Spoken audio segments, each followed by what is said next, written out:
हाँ? ओम शांति। शीलू बहन कहती है थोड़ा परिचय दे दीजिए। तो नाम शरीर का हेमलता है। ज्ञान में हम 1968 में जब ब्रह्मा बाबा थे तभी हम आ गए थे, लेकिन उनको मिलने का सौभाग्य नहीं मिला था। जब हम आए थे ज्ञान में तो हमारा 19 इयर्स का एज था। हम मेडिकल कॉलेज में पढ़ते थे, तो इसीलिए हम आ भी नहीं पाए।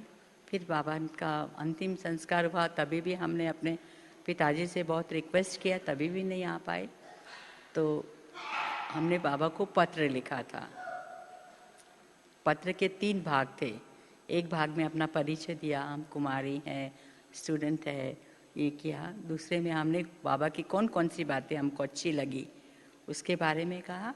और तीसरा भाग हमने भाग किया था निश्चय, कि कौन सी बातें हमारे को निश्चय हुआ है कि आप आ गए हैं, ब्रह्मा के तन में आ गए, नई दुनिया स्थापन कर रहे, हमको ये पूरा निश्चय है और हम आपके बन के रहेंगे। ऐसा हमने पत्र लिखा। लेकिन जब पत्र लिख के वापस बाहर आकर के देने के लिए गए सेंटर पे, तो हमारे पिताजी ने कहा कि यहाँ बैठ जाओ और कभी आप सेंटर पे नहीं जा सकेंगे। तो हम तो बहुत सारी किताबें पढ़ी हुई थी, ब्रह्मा बाबा की बायोग्राफी भी पढ़ी थी।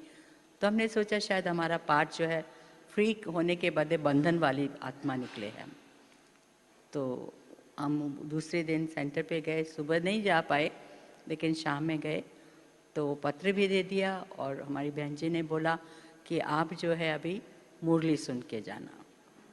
तो हमने मुरली सुनी। फिर बोला कि रोज़ मुरली सुन के शाम में जाने का आपको।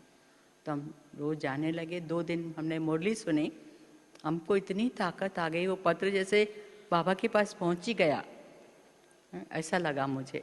और इतनी ताकत हमारे को 2 मुरली के अंदर आ गई कि हमने कहा कि आर या पार, या तो बंधन या नहीं तो छुट्टी। तो हमने अपने पिताजी को जाकर के बोला कि देखो, गवर्नमेंट भी हमको परमिशन देती है, उनका भी संविधान जो है सेक्युलर है। जो भी हम धर्म स्थापन करना चाहते हैं या फेथ रखना चाहते हैं तो हमको अभी छुट्टी देनी चाहिए। हम जिस तरह से हमको भगवान की प्राप्ति हो रही है उसी प्रकार से हमको जाना है। वो तो डर गए कि आप, उन्होंने बोला अच्छा आप जा सकते हैं। ज़्यादा आर्ग्यूमेंट नहीं किया, बोला जा सकते हैं 5 साल के लिए, क्योंकि 5 साल की आपकी पढ़ाई है। तो पढ़ाई जब होगी तब तो आपको कोई शादी वादी का कोई बोलेगा नहीं, लेकिन उसके बाद आपको मानना पड़ेगा। हमारे मन में तो लगा कि जब ताकत नहीं है तब तो उसने बोल दिया, रास्ता दिखा दिया, और जब ताकत बन जाएंगी 5 साल के बाद वो करेंगे तो कुछ होने वाला नहीं है। तो उस प्रकार से हमने ज्ञान लिया। पवित्रता के रहने के लिए तो बहुत कुमारियों को थोड़ा सहन भी करना पड़ता है। तो मुझे एक दिन बहुत अच्छा सा ड्रीम आया, और ड्रीम में ऐसा लगा कि मेरी माता जी भी ज्ञान में थी, वो भी खड़ी थी मेरे सामने, और दूसरे लोग भी खड़े थे। और वो बहुत तेज़ी से, बहुत गुस्से से हमारे पिताजी हमारे पास आए और कहे कि अगर आप नहीं मानेंगे तो अभी आपको जान से मार देंगे। तो मैं तो डरी नहीं, हमारी माताजी तो बहुत डर गई, क्या हो जाएगा। मैंने कहा तुम जाओ यहाँ से, सब लोग यहाँ से जाओ, मैं और अपने पिताजी से मैं निपट लूँगी। मैंने कहा मारो। सच्चाई में नहीं था वो, स्वप्न में आया, मारो, जितना मार के ख़त्म करो। हम पवित्र रह करके मरना चाहते हैं, हम अपवित्र बन के नहीं रहना चाहते। वो ड्रीम ने हमको इतनी ताकत दी कि कोई हमको रोक नहीं सका। लेकिन हमने एक युक्ति की कि हम अपने पिताजी को बाबा का बच्चा समझते थे। अब पिताजी को पिताजी का जैसे बोलते हैं ना कि तन मन धन और संबंध को चेंज करो, तो हम अपने पिताजी को बहुत योग का दान करते थे, उनको बाबा का बच्चा समझते थे। हम तो सबसे छोटे थे, वो सबसे बड़े थे, 60 साल से ऊपर थे, तभी भी हमको योग का दान हमको देते थे कि ये बाबा के बच्चा है, बाबा का बच्चा है, बाबा का बच्चा। धीरे धीरे हमारे बंधन टूट गए, वो बड़ी खुशी से हमको कर दिया। और फिर माता जी ने भी हमको बहुत खुशी से छोड़ दिया। फिर हम लोग सेंटर पे आते थे, मधुबन में आते थे, तो दादी कहती थी आपको कितने साल बाकी है पढ़ाई ख़त्म करने में। मैंने कहा 4 साल है दादी। फिर बोलते 3 साल है, फिर 2 साल है, फिर 1 साल है। फिर मैंने कहा बाप दादी अभी ख़त्म हो गया है हमारा, पढ़ाई पूरी ख़त्म हो गई, क्या डिसीजन लेना है आपको। तो मैंने कहा कि दादी हमने इतनी पढ़ाई की है, हमारे माता पिताजी चाहेंगे कि हम कुछ प्रैक्टिस करें। तो कहा कि आपको कहाँ भी जाएंगे वहाँ आप प्रैक्टिस कर सकते हैं, जो भी सेंटर पे जाएंगे आपको डबल सर्विस करनी पड़ेगी। तो वो तो ठीक था। फिर मैंने कहा हम तो शादियाँ करते तो इतना धन लगाते हैं, तो मैं कुछ धन लेके आऊँ ना, ऐसे थोड़ी सरेंडर होना है मुझे। तो दादी ने कहा नहीं, हमको कुछ नहीं चाहिए। फिर हमने कहा कि हमारी माता जी ओल्ड है, वो भी ज्ञान में चलती है, वो मेरे ऊपर डिपेंडेंट है, तो क्या करूं। तो बोला उसको भी लेके आ जाओ। लेकिन दादियों को मालूम होता है, हम लोग को पता नहीं होता है। तो मैं घर में जाके उसको बोला कि दादी ने कहा कि आप भी हमारे साथ चल सकते हो। बोला माताएं होती है बच्चों में और थोड़ा तो मोह होता है, तो वो तो छुट्टी हो गई। फिर उसके बाद दादी ने कहा कि तुम प्रैक्टिस भी कर सकते हो। तो हम सब सामान लेके भी आ गए सेंटर पे। तो फिर उसके बाद दादी को पता होगा ये तो सिर्फ काम है, फिर कभी हमने प्रैक्टिस नहीं किया। तो हमको पहले पहले गयाना में भेजा गया था, जहाँ पर अंकल आंटी निकले, वो हमारे होस्ट थे, बहुत प्यार से रखा। एक परीक्षा जरूर आई थी मेरे को जाने के पहले। ये परीक्षा आई थी कि 1976 में बाबा ने जून में डिस्ट्रक्शन बोला, अभी 3 महीने के लिए मैं इतना दूर 7 समंदर कैसे जाऊं, नहीं यहाँ ही मरना है, यही करना। फिर हमने अपना दिल कट करके बोला चल 3 महीने के लिए हम चले जाते, जाना होगा तो वहाँ से चले जाएंगे, परम धाम में जाना है। तो इस प्रकार वहाँ सेवा करते करते कैरिबियन की सर्वा हम अभी ट्रिनिडाड में बैठे हैं, और वहाँ पर अभी 50 साल हो गए हमको।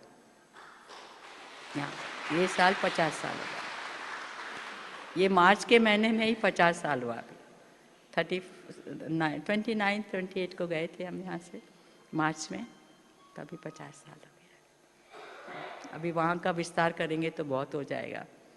लेकिन बाबा कैसा कुमारी को निकाल दिया, ये मेरे को लगता है कि अगर हम लौकिक अलौकिक से अटैच होना चाहते हैं तो संबंध को बदलो।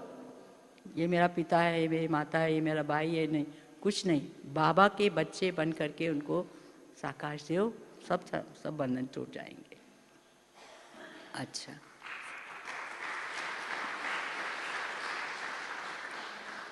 हेमलता बहन हैदराबाद से निकले हैं। हाँ वो तो बताया नहीं, नाम बताया। हाँ, हैदराबाद से कुलदीप बहन के माता पिता के द्वारा निकले हैं। और उस समय हम हैदराबाद में थे। और ये हमारी टीचर भी रही थे। शीलू बहन हमारी टीचर थी। तो हैदराबाद में आप तब स्टूडेंट थे, मेडिकल पढ़ रहे थे, पढ़ाई शायद पूरी भी हो गई थी। और कैसे एक धक से, हाँ जैसे आज बाबा ने कहा ना महावीर, तो महावीर बन करके ये निकली और बाबा ने इनको विदेश सेवा में भेजा। तो 76 से ये गयाना, ट्रिनिडाड, सुरीनाम, अभी तो कितने देशों को संभालते हैं, सारा 15 कंट्री के अंदर हमारे पास सेंटर होंगे। 15 इतने छोटे छोटे, आपके यहाँ पर एक छोटी छोटी गीता पाठशाला के समान है। वहाँ पर वो छोटे छोटे देश हैं, तो वहाँ पर भी बड़े वो छोटे छोटे आइलैंड्स हैं, वहाँ भी आपने बहुत सेवा की। हम भी कब आए थे इनके पास, और सब देशों में मुझे भेजा था, कितने देशों में हम गए थे। तो वहाँ का पानी बहुत सबसे बेस्ट है, दुनिया के अंदर सबसे ज़्यादा बेस्ट पानी अटलांटिक ओशन, कैरिबियन ओशन के अंदर, जहाँ पर कि सीजन के अंदर 1 घंटे में 1 प्लेन उतरता है एक आइलैंड में। तो समझ सकते हैं कि कितने लोग वहाँ पे आते होंगे। टूरिज्म है और थोड़ा हमारे पास तेल भी निकलता है, दुबई जैसा तेल निकलता है। और आपने शायद पहली बार मुरली सुनाई ना? अभी इस पांडव सीजन इस में, सीजन में। पहले तो सुनाते थे, हर सीजन में सुनाते थे, लेकिन इस सीजन में मैं पहली और दफे इतना पांडव बोल दूर रहा से मैं समझती हूँ, हर सीजन में 2 बार आते हैं मधुबन, गयाना, ट्रिनिडैड, कितना दूर है, साउथ अमेरिका, वहाँ से आप हर साल 2 बार आते हैं। तो हूँ। अभी ये तो भी हमारी टिकट ही कैंसिल हो गई, क्या करेंगे। चलो अभी बाबा की याद में बैठेंगे और उसके बाद डबल विदेशी भाई बहनों को आज का प्रोग्राम देंगे। और जो भी भारत से आए हैं, नीचे से आए हैं, शांतिवन से, आप सभी का नाश्ता, दिन का भोजन बड़े डाइनिंग हॉल में होगा, वहीं आप नाश्ते पर जाएंगे। अभी पहले बाबा की याद में बैठते, फिर डबल फॉरेनर्स बैठे रहेंगे, आपको प्रोग्राम देंगे। ओम शांति।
पास चमकते अगले पिछले, जब जब करवट बदले, पास चमकते अगले पिछले, देखा जोग जगाने वाला कोई और नहीं, भोलेनाथ के निराला, गौरीनाथ के निराला कोई और नहीं, ओ भोलेनाथ के निराला, गौरीनाथ के निराला कोई और